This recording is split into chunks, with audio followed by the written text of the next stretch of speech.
Have you ever found yourself thinking, I'm not as independent as I used to be, or maybe even worrying about what the future might hold? It's a thought that crosses many of our minds as we get older, especially after 70. But here's the thing. Staying independent isn't just about luck or genetics. It's about the choices we make every single day. And sometimes, without even realizing it, we might be making small mistakes that can lead to dependence over time. That's why today, we're going to talk about 5 common mistakes that can chip away at your independence, and how you can avoid them. These aren't complicated or overwhelming changes. In fact, they're simple habits and shifts in mindset that can make a world of difference. By the end of this video, you'll have some practical tools to help you stay strong, healthy, and independent for years to come. Let's start with the first mistake, neglecting your physical health. Now, I know what you might be thinking, I'm not as active as I used to be, but that's just part of getting older, right? Well, not exactly. While it's true that our bodies change with age, staying physically active is one of the most powerful ways to maintain your independence. Think about it. Everyday tasks like climbing stairs, carrying groceries, or even getting up from a chair require strength and mobility. If we let those muscles weaken, those simple tasks can become a struggle. But here's the good news. It's never too late to start moving more. You don't have to run a marathon or lift heavy weights. Even a daily walk, some gentle stretching, or a beginner's yoga class can work wonders. The key is consistency. Start small, and over time, you'll notice how much easier it is to keep up with the things you love. Now, let's talk about the second mistake, ignoring your social connections. This one might surprise you, but staying socially active is just as important as staying physically active. As we get older, it's easy to let those connections slip. Maybe you've retired, or your friends have moved away, or you just don't feel like going out as much. But here's the thing, loneliness can have a real impact on your health and independence. Studies have shown that people who stay socially engaged tend to have better mental and physical health.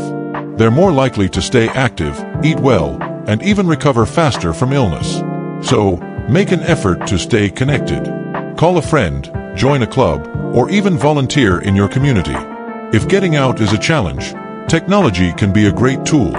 Video calls, social media, or even online groups can help you stay in touch with loved ones. Remember, it's not about the number of friends you have, it's about the quality of those connections.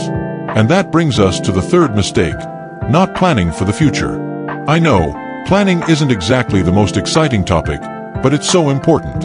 Think of it like this, if you were going on a road trip, you'd probably check the map, pack some snacks, and make sure your car was in good shape, right?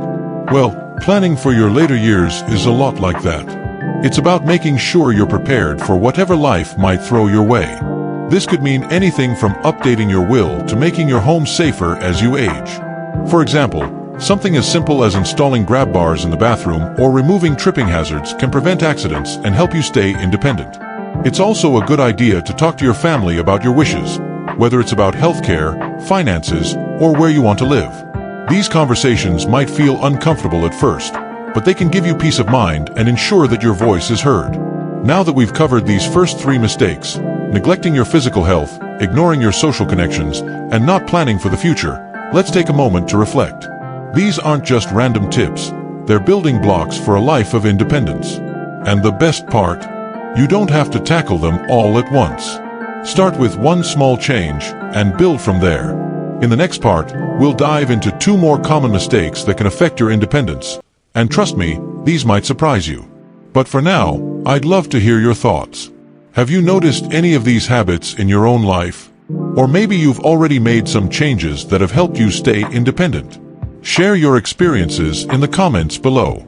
Let's learn from each other and keep this conversation going. Remember, staying independent isn't about being perfect. It's about making small, intentional choices that add up over time. And you've already taken the first step by watching this video. So, let's keep moving forward together. Now that we've talked about the importance of staying physically active, maintaining social connections, and planning for the future, let's move on to the 4th common mistake that can lead to dependence: neglecting your mental health. This one is often overlooked, but it's just as critical as taking care of your body. Think about it.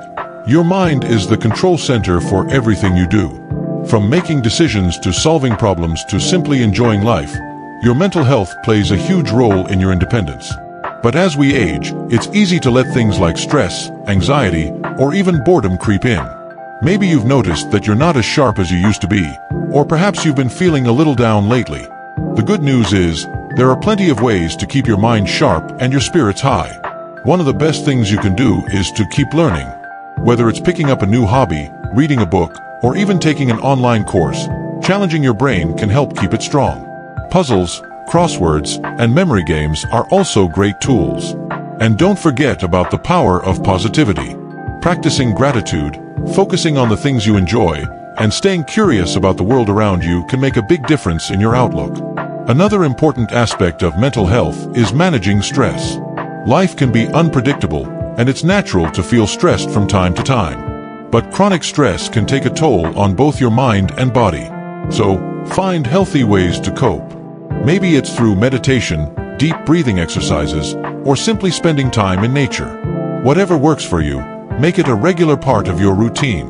Now, let's talk about the fifth mistake, not asking for help when you need it. This one can be tricky because many of us pride ourselves on being self-reliant. We don't want to feel like a burden, so we try to do everything on our own. But here's the thing, asking for help isn't a sign of weakness.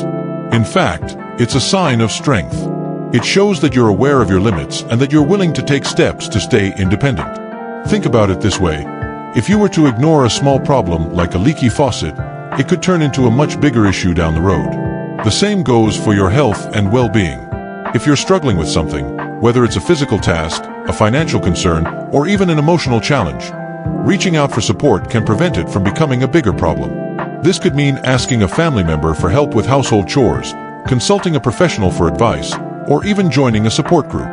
The key is to be proactive. Don't wait until you're in over your head. By addressing small challenges early on, you can avoid bigger setbacks later. And let's not forget about the importance of regular checkups with your doctor. Sometimes, we avoid going to the doctor because we don't want to hear bad news or we think we can tough it out. But staying on top of your health is one of the best ways to maintain your independence. Your doctor can help you catch potential issues early, manage chronic conditions, and provide guidance on staying healthy. So, to recap, we've covered 5 common mistakes that can lead to dependence. Neglecting your physical health, ignoring your social connections, not planning for the future, neglecting your mental health, and not asking for help when you need it. Each of these areas is interconnected, and addressing them can help you stay strong, healthy, and independent. But before we wrap up this part, I want to leave you with a thought. Staying independent isn't about doing everything perfectly or never needing help. It's about being proactive, making thoughtful choices, and knowing when to reach out for support. It's about living life on your terms, with confidence and joy. In the next part, we'll bring everything together and talk about how you can create a personalized plan to stay independent for years to come. But for now, I'd love to hear from you. Have you noticed any of these habits in your own life? Or maybe you've found ways to overcome them.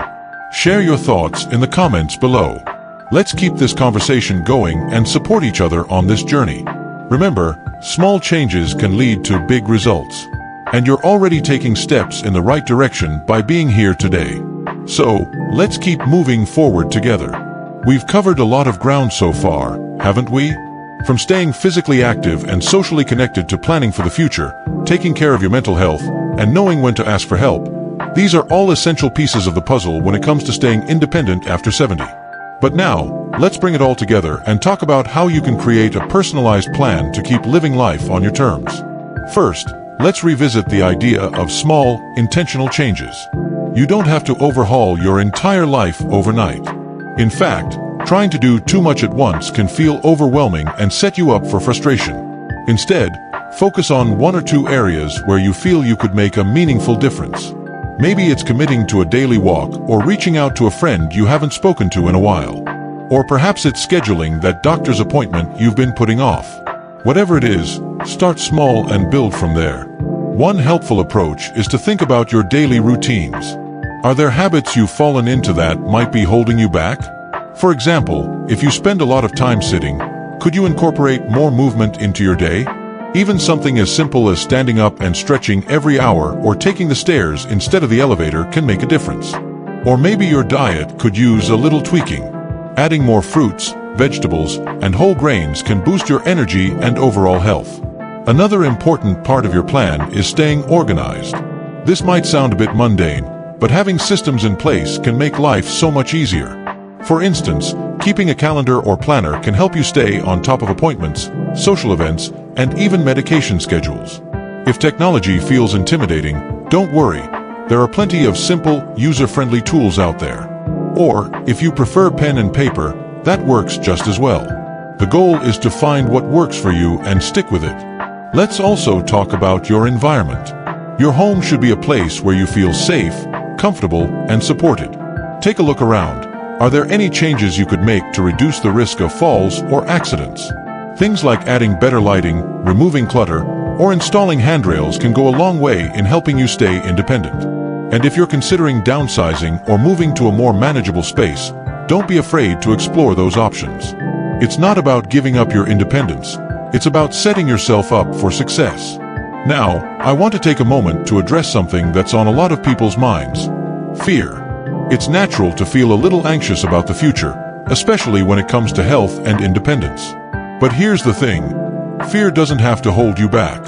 In fact, it can be a powerful motivator if you channel it the right way. Use that fear as a reminder to take action. Whether it's staying active, eating well, or reaching out for support, every small step you take is a step toward a brighter, more independent future. And let's not forget about the importance of joy. Staying independent isn't just about avoiding dependence. It's about living a life that feels fulfilling and meaningful. So, make time for the things that bring you happiness. Whether it's spending time with loved ones, pursuing a hobby, or simply enjoying a quiet moment with a cup of tea, these are the moments that make life worth living. As we wrap up, I want to leave you with this thought. Staying independent after 70 isn't about being perfect or never needing help. It's about making thoughtful choices, staying proactive, and knowing that it's okay to ask for support when you need it. It's about embracing the journey and finding joy in the everyday moments. So, what's one small step you can take today to move toward greater independence? Maybe it's going for a walk, calling a friend, or simply taking a few minutes to reflect on what matters most to you. Whatever it is, I encourage you to take that step. And remember, you're not alone on this journey. We're all in this together, learning and growing as we go. Thank you so much for joining me today. If you found this video helpful, I'd love to hear from you in the comments. What resonated with you? What steps are you planning to take?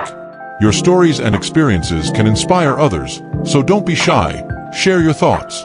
And if you enjoyed this video, please give it a thumbs up and subscribe to the channel for more tips and inspiration on living your best life at any age. Here's to staying strong, healthy, and independent.